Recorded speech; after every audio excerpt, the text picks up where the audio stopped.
I've had some brilliant weather in Edinburgh. Really? Yeah, absolutely brilliant sunny days. But I have also been colder and wetter than in any other city, except my home city of Manchester, obviously. But it's always a challenge of packing, the Edinburgh Festival, I find. I think no matter what happens during the day, what I can always bet on is that the weather that I have first thing in the morning will never be the weather that I have by the last thing in the afternoon. So if it starts sunny, it will end with torrential rain. Yep. If it starts with torrential rain, it will end with glorious sunshine. That's kind of my rule of thumb. I think that's absolutely right. And that if you get wet early in the day, there's actually nothing worse, because then everybody's sitting in very small cramped spaces and sort of steaming as the rain comes off their wet bodies. But, I do love the Edinburgh Festival, though this year you're going up, you're doing the early shift and I'm doing the late shift. Yeah, I'm the early morning 6 a.m. to 10 a.m. and you're getting the drive time.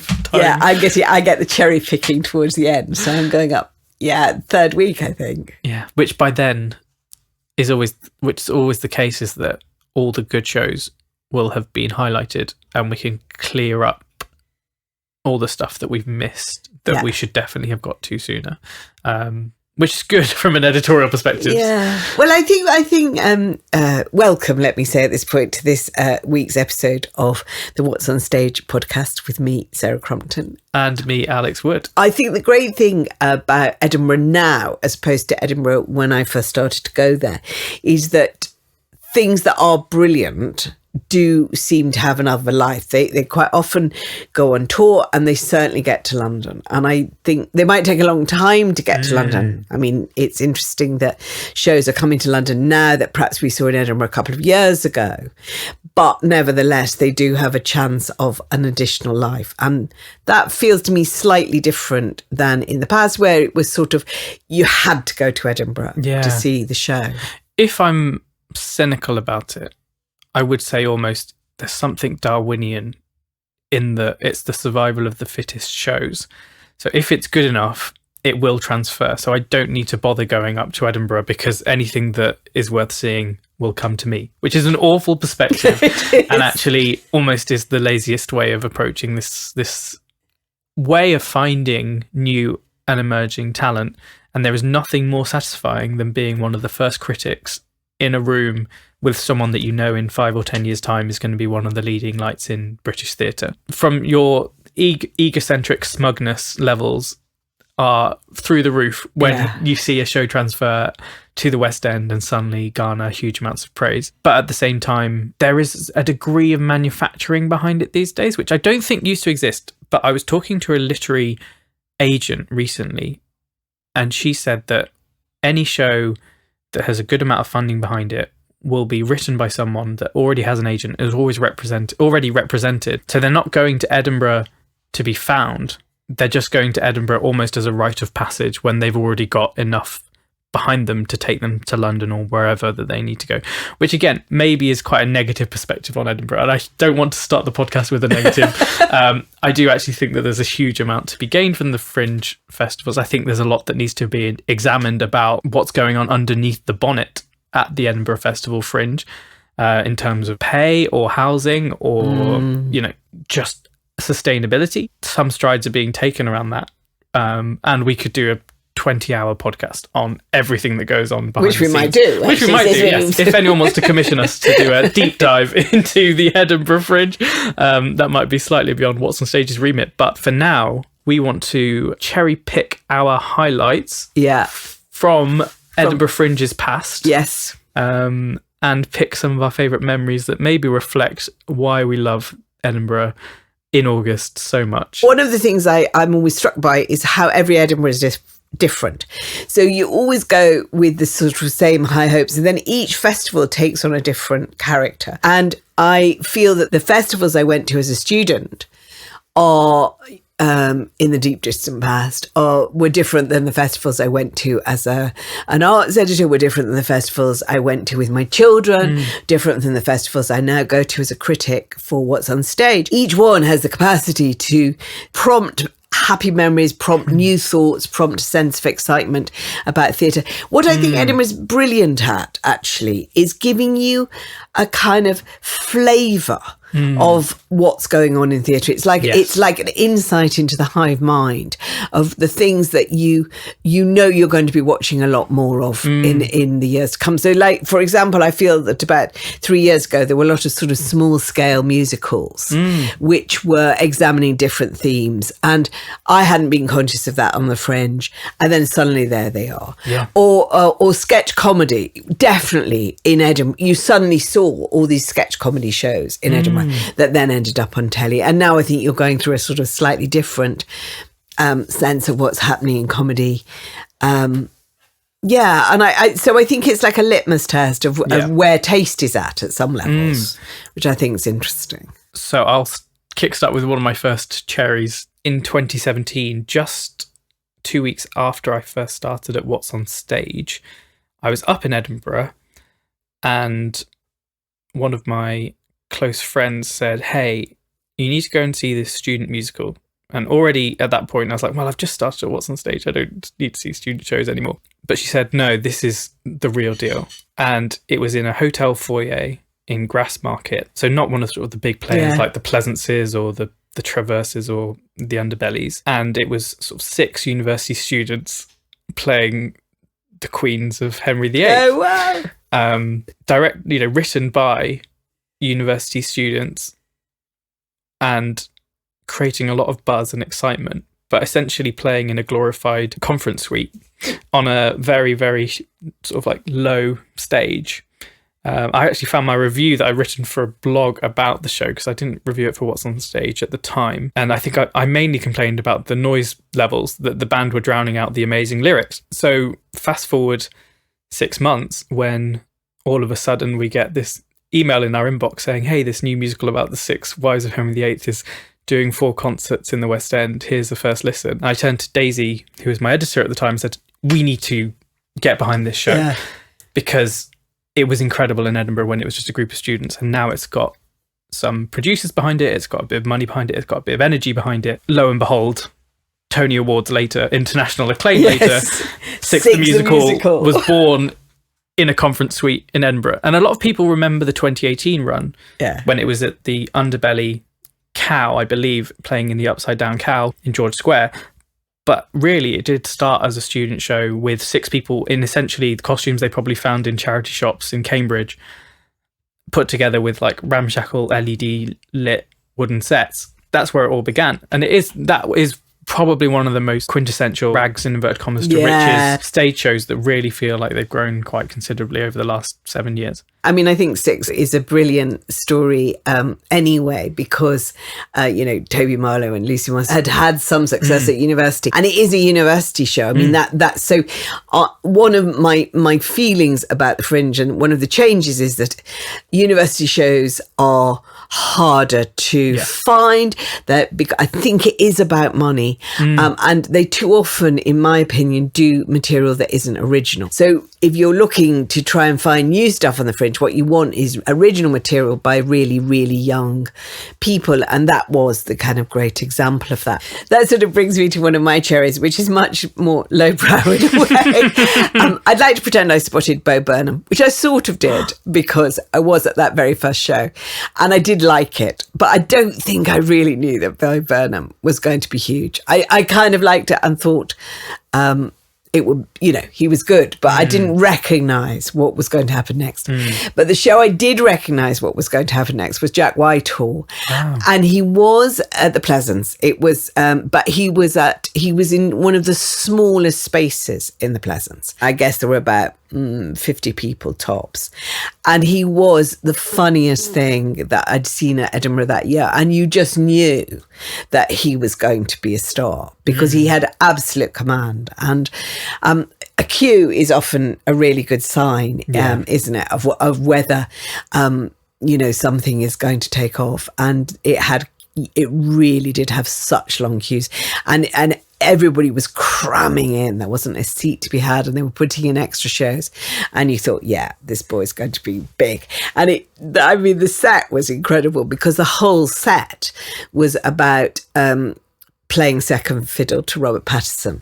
And because they went to school together, Robert Pattinson always got the lead parts. And it was incredibly funny and sharp and beautifully wrought and endearing. And it was, it is definitely one of the things that really springs to mind. The other cue, which you and I both experienced, though not on the same night, was the Baby Reindeer, Richard Gadd. And that was one of those shows that, it's funny now, with its worldwide Netflix sensation success. Yeah. That was really a cult show, wasn't it? It was one of the, I really remember that when he did that, of being very much a word of mouth, and everyone was saying, you have to catch this show. And the queue again sort of wound around the block because people were anxious to get into it. So it's produced by, for the Fringe, Francesca Moody, who obviously has had some incredible hits, including Fleabag with Phoebe Waller-Bridge, another Fringe sensation story. She'd taken Richard Gadd before, and he'd been on Promising Newcomer before Baby Reindeer. He's done a few comedy shows that straddled the line between comedy and theatre. I guess experimental comedy would probably be the place to place it. Baby Reindeer was firmly branded as theatre rather than comedy, and it felt intensely theatrical, to the point that he was talking to an empty chair on stage at a number of points.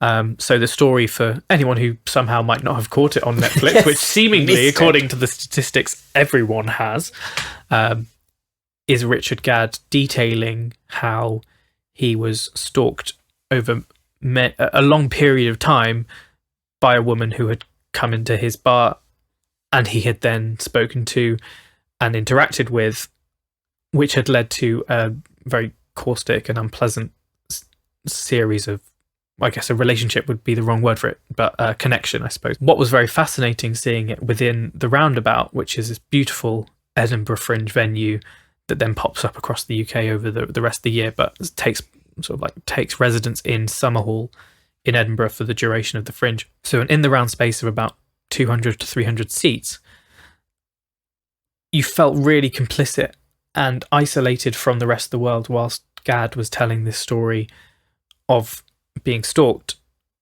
whilst at the same time there were projections all around you going up onto the ceiling of the venue. You're really sort of brought into this stalker hysteria bubble,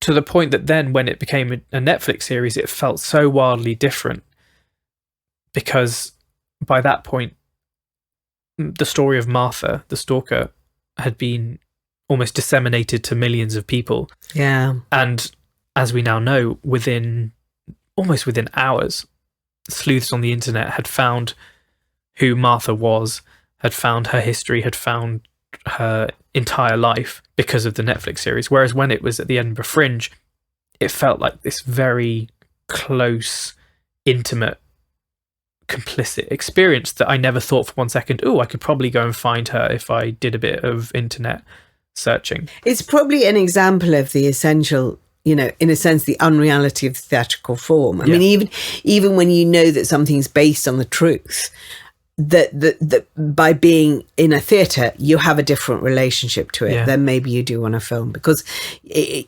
film and theatre do act on you in different ways, I think, and theatre does always have that sense that you're in a room being told a story, and it may be very true, but it is a story.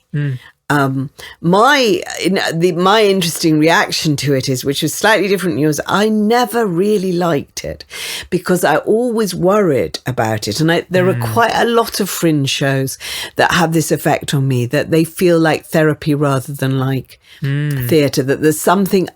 To me, there was always something under-processed about that show. And I was made uncomfortable about it in ways that were not... He did want to make you feel uncomfortable, and that was part of the shtick. But I felt that I was too uncomfortable. There was another show, actually, maybe even the same year, which was about the terrible, terrible story of women being raped in India, which had the same effect, that I felt that, some of the stories were processed, but there was one performer who I really felt might have been better talking to somebody in in a room on her own rather than in front of an audience. I really worried about her, and I worried about him watching that show. Maybe, I don't know. It's also partly the moods you're in, and everybody had told me, it was going to be brilliant. And I was maybe I was slightly resistant, but it bothered me. And so when the show came on Netflix, it then has had this kind of sensational reaction. And I mean, definitely, yeah, I remember that night very clearly. It's interesting, I thought, yeah, okay. It is quite incredible how two of the biggest TV sensations of the last 10 years have started out in intimate Edinburgh Fringe venues with Fleabag and Baby Reindeer. Yeah. The Hot Priest would not have existed without Phoebe Waller-Bridge in a leaky room deep underground in Cowgate, which is a very interesting trajectory. Like you say, almost maybe because there is that opportunity for an unfiltered ability to present work, that you can find those parameters or those boundaries that haven't been found in more mainstream or larger appeal. Yeah, I think you can be brave still at Edinburgh. And so that would be definitely one of my big ticks for it. That I think there's a kind of courage that it engenders.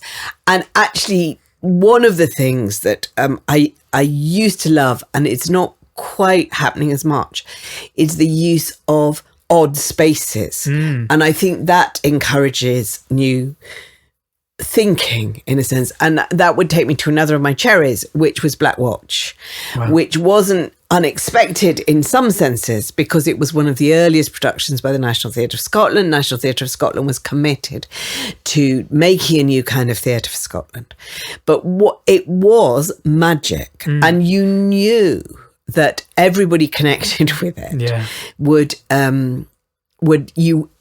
and everyone who saw it would always remember. So that again, it was in the drill hall, and so it was a found space that had been reconfigured. It was a really big space, and you sat down the sides in traverse of this very long set, and that enabled John Tiffany to create this and Stephen Hoglett to create this world where the past of the Black Watch Regiment was mixed with its present, where Iraq was mixed with the Highland clearances, where a body could come up through a billiard table, and it was the most exciting thing. And it had been one of the problems now, because it's just the world's changes, things are kind of publicised more, so you know a little bit more in advance what you're going to get.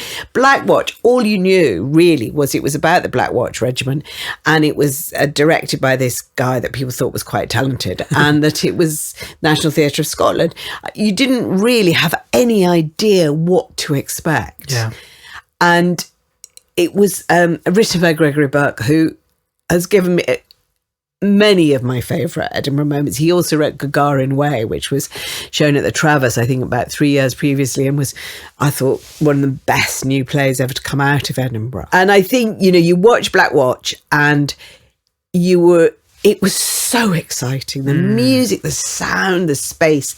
You knew that John Tiffany was going to have a great career. I might not have predicted he was going to end up, directing Harry Potter and the Cursed Child, but I mean, in a way, it kind of completely fits him, because it's another thing about creating a world. And fabulous. Almost sounds as though we scripted it, but we haven't. But imagining a world and being blindsided by shows reminds me of Sam Steiner's Lemons, Lemons, Lemons, Lemons, Lemons, Lemons, which I first saw at the Edinburgh Fringe when it was a very intimate show, and I knew very little about it because it was very vague and abstract. But then you went in and you were told, okay, it's a world where people are only allowed to say a limited number of words to each other every day. So podcasting would be absolutely doomed to extinction. Yes. Hopeless. Short podcast. Maybe for the best, who knows? But that show then later transferred to the West End with Jenna Coleman and Aidan Turner.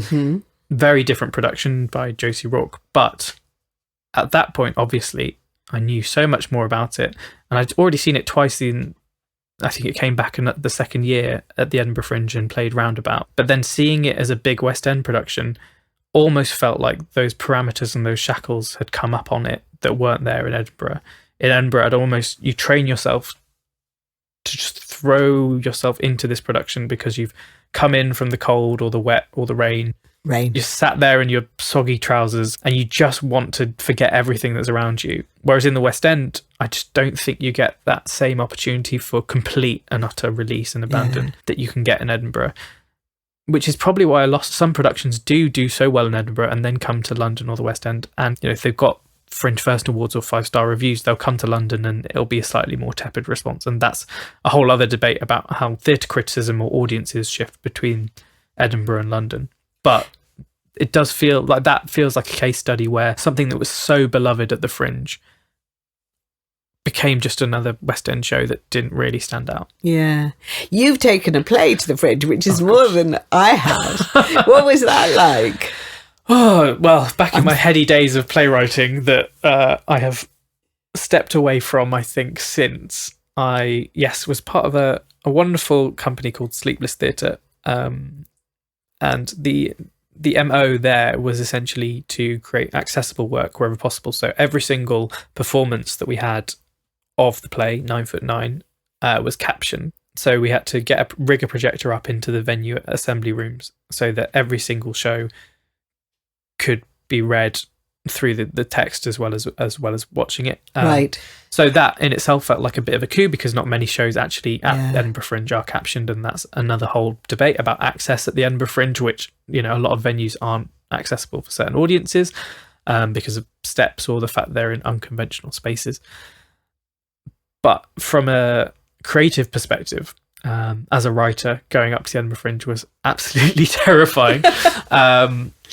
And honestly, by the end of it, it felt entirely attritional. Going out, flyering, trying to get audiences in, trying to battle through the wind and the rain as an early 20-something creative, just trying to put, get bums on seats, get that play in front of the right people, try and get press attention, trying to get marketing attention, try and get venue attention. Luckily, we were put forward for the incoming festival at the New Diorama Theatre in partnership with Home Manchester and the Tobacco Factories in Bristol. So we got to then tour the show the next year, which was wonderful.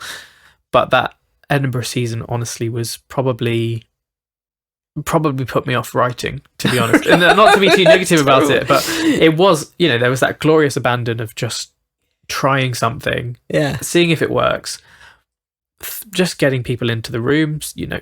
Nothing is really at stake, but then you just also, the thing that I discovered about myself and as a aspiring creative is that actually when you're a writer, you're almost showing people photos of yourself from 10 years ago being like, hey, didn't I look cool back then? And everyone thinks, oh no, you just look out of date, or you look like you're wearing outfits that were cool in 2007 but no longer cool anymore.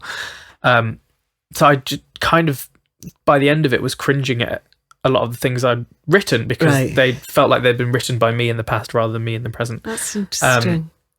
Which in itself was a very valuable learning experience. But I do think that probably happens to a lot of people, that they come to Edinburgh and they're, not say their dreams are dashed because that sounds deeply hyperbolic to some extent, but there definitely does come a point where you think, okay, this was fun.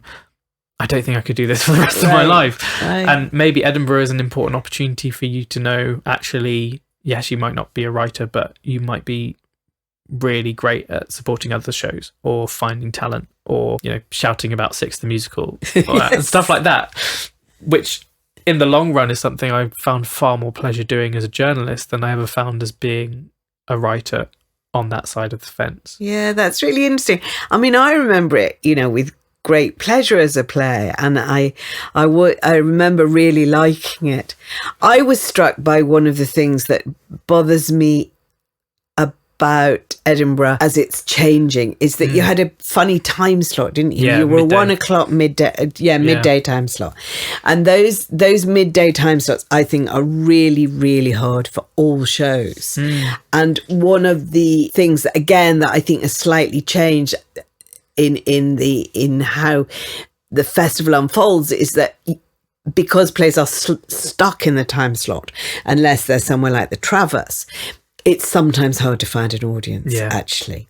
And my happiest memories of the Traverse, because they do switch the time slots around, is that especially in the old one, that they used to be able to go to really serious drama late at night. Yeah. And I remember just loving that sense of having watched lots of things all day, but then ending the day seriously. Whereas now the kind of pattern of Edinburgh is that you maybe see a serious play during the day, but you definitely end up with lots of comedy. Yes. And I'm slightly resistant to that because, and that means that everything gets stuck around the middle of the day as well. So all the plays that you want to see, quite often when I'm doing my planning documents, they're all at the same time, and they're all sort of between 12, which is a bit too early, and 2 and sort of 6. And there are real issues around that, I think. And I think it must be really hard for performers if they just find themselves in a really uncomfortable time slot.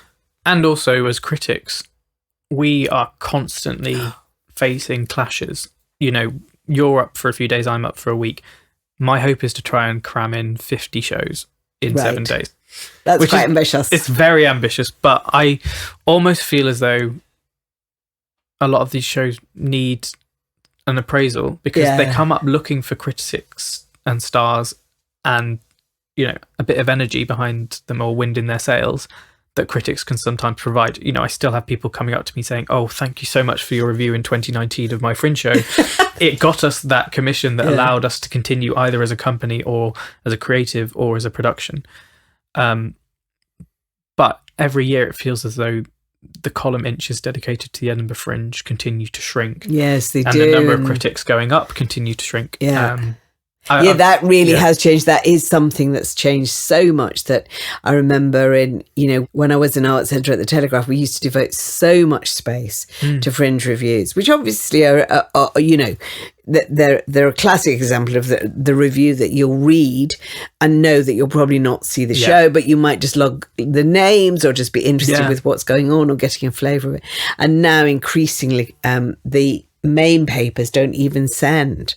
I say the main papers, mainstream media have little patches, and it really is up to places like WhatsOnStage and The Stage that to really cover the Fringe.